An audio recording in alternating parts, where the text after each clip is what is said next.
안녕하세요.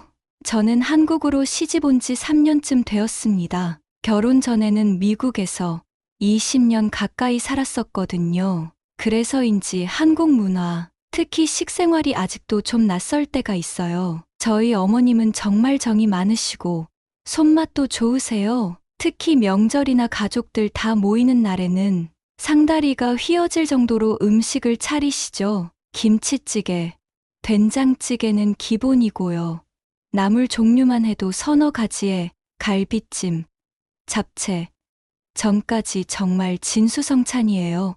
어머님의 마음은 너무 감사하고 저는 그 정성에 항상 감동해요. 그런데 문제는 제 입맛이었어요. 제가 미국에서 워낙 심플하게 그리고 자극적이지 않은 음식 위주로 먹는 습관이 들었거든요. 한국의 많은 밑반찬들, 특히 젓갈류나 좀 시큼하거나 쿰쿰한 향이 나는 나물들은 솔직히 아직도 좀 어려워요. 밥상에 앉으면 어머님은 늘 제 밥그릇 위에 음식을 얹어주시면서 이거 몸에 좋은 거다 많이 먹어라. 하시는데 사실 제가 잘 못 먹는 음식일 때가 많아요. 어머님, 저 괜찮아요 하고 사양해도 아니야. 이거 몸에 좋은 거야. 꼭 먹어야 돼.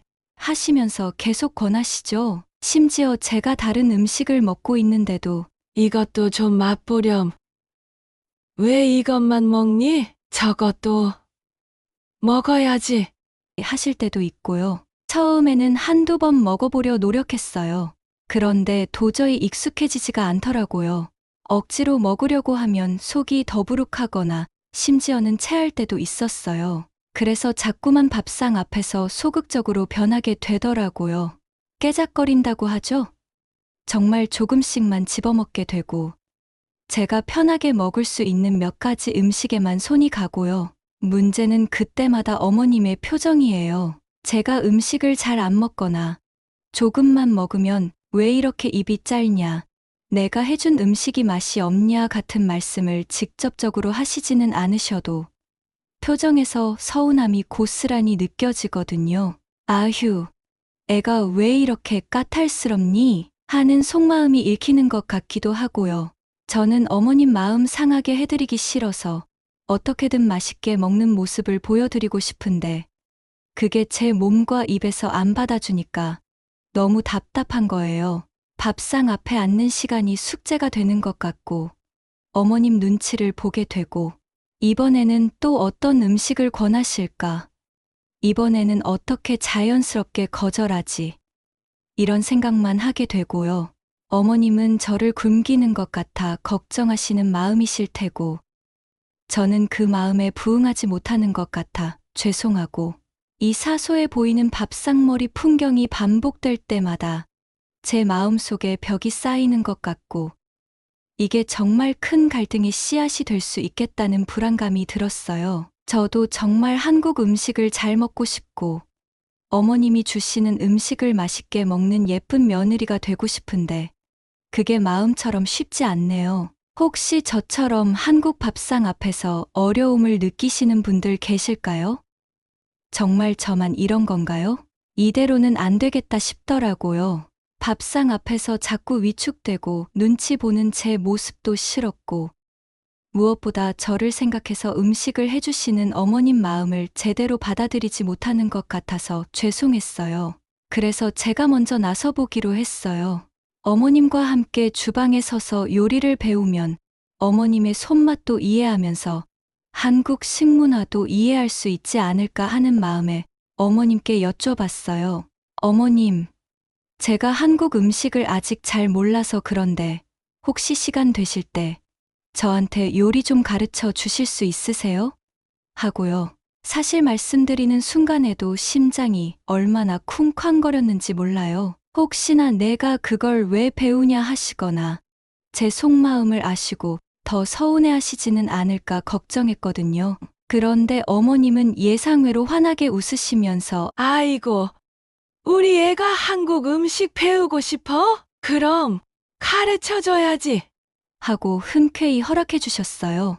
그 순간 얼마나 안심되고 감사했는지 몰라요. 그렇게 어머님과 저는 주방에서 함께하는 시간을 가지게 되었어요. 처음에는 정말 어색했죠. 저는 뭘 해야 할지도 모르겠고, 어머님은 제 속도에 맞춰 가르쳐 주시느라 답답해 하시는 것 같기도 하고요. 근데 신기한 게 같이 김치를 썰고, 나물을 무치고, 국 끓일 재료를 다듬으면서 자연스럽게 이야기가 오가더라고요. 어머님은 이 나물은 어디에 좋고, 저 국은 어떻게 끓여야 깊은 맛이 나는지 같은 요리 팁 외에도 시아버님과의 연애 시절 이야기나 어머님이 남편을 처음 임신했을 때 이야기 같은 옛날 이야기들을 해주셨어요. 저는 옆에서 눈물을 흘리며 양파를 까다가 아, 그러셨구나 하면서 맞장구를 치고요. 함께 요리하면서 분위기가 좀 풀렸을 때 제가 용기를 내서 제 속마음을 조심스럽게 꺼냈어요. 어머님, 제가 사실 미국에서 오래 살다 와서 그런지 아직 한국 음식 중에는 좀 입에 안 맞는 게 있어요. 어머님이 정성껏 해주신 음식을 제가 잘 못 먹어서 죄송해요. 어머님이 혹시 서운해 하시지는 않을까? 그것도 너무 걱정되고요. 하고요. 말을 하는 내내 어머님 표정을 살폈는데 처음에는 조금 놀라시는 것 같더니 이내 진지하게 제 이야기를 들어주셨어요. 제가 어떤 음식을 어려워하는지, 어떤 맛에 익숙한지 차근차근 말씀드렸죠. 예를 들면 젓갈이 들어간 김치는 아직 좀 매워요 라거나 이 나물은 향이 좀 강해서 먹기 어려워요. 이런 식으로요. 제 이야기를 다 들으시고 어머님이 한숨을 쉬시더니 말씀하시더라고요.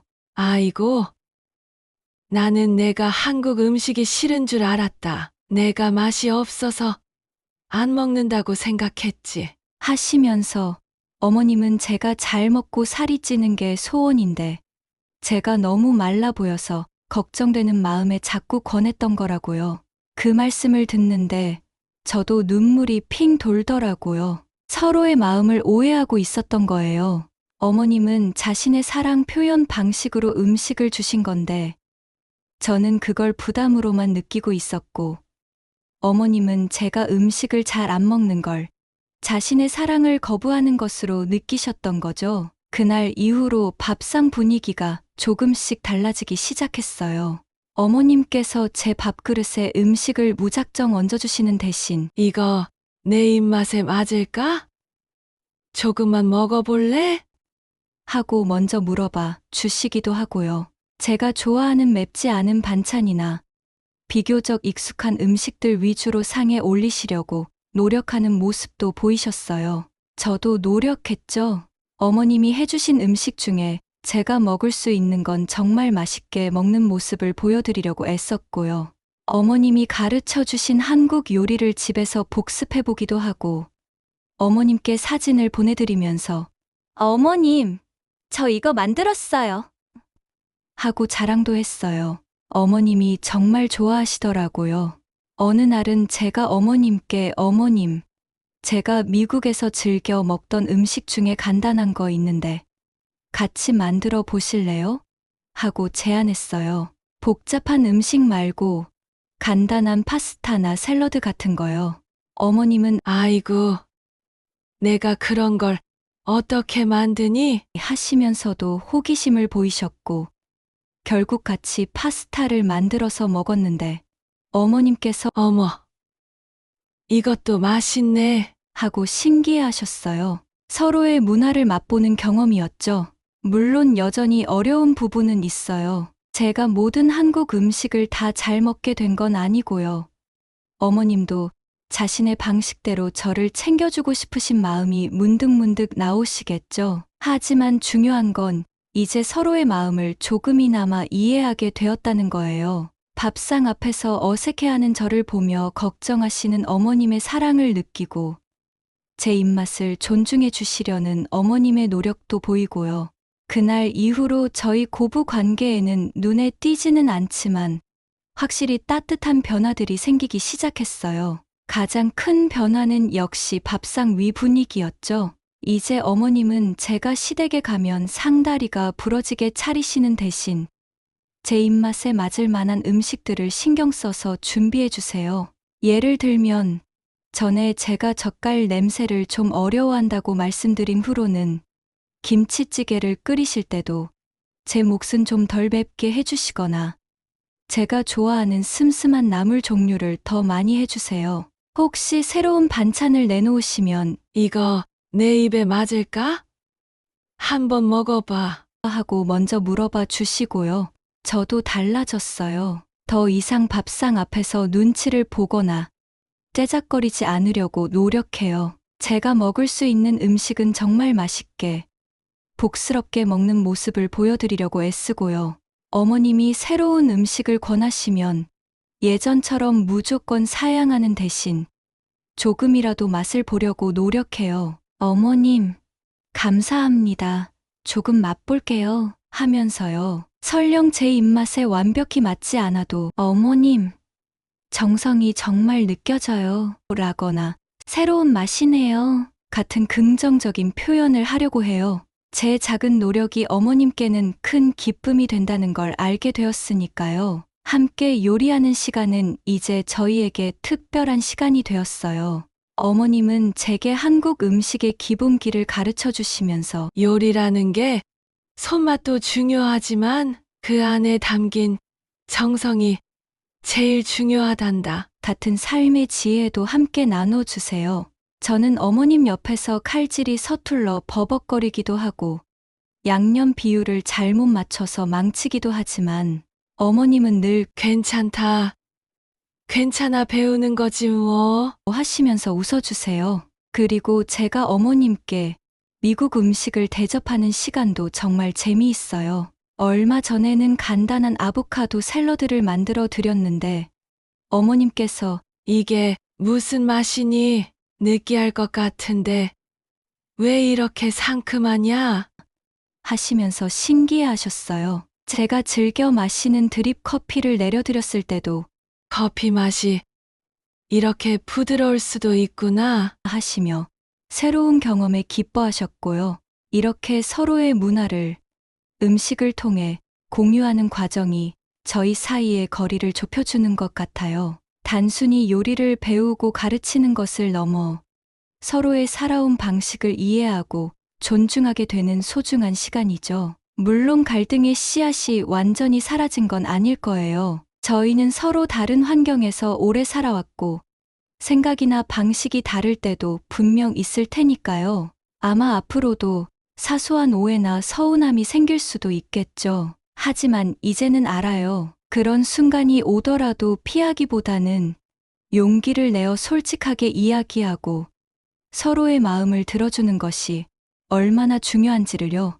밥상 앞에서 시작된 작은 소통의 노력이 저희 관계에 큰 물꼬를 터준 것처럼 앞으로 어떤 어려움이 있더라도 대화를 통해 풀어갈 수 있을 거라는 믿음이 생겼어요. 저는 앞으로도 어머님께 더 많이 배우고 싶어요. 한국의 정서를 담은 음식뿐만 아니라 어머님이 살아오신 이야기, 삶의 지혜들을 들으면서 한국 문화에 더 깊이 스며들고 싶어요.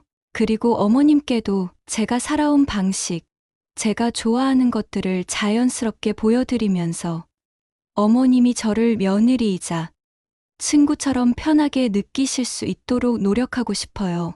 결국 고부 관계라는 것도 어쩌면 서로 다른 두 사람이 만나 하나의 가족이 되어가는 과정인 것 같아요. 그 과정에서 부딪히고 이해하고 서로에게 맞춰가면서 더 단단해지는 거죠. 맛있는 음식을 함께 나누고 서로의 문화를 알아가고 진솔한 대화로 오해를 푸는 이 모든 시간들이 결국 저희 가족의 사랑을 더 깊게 만들어주는 것 같아요.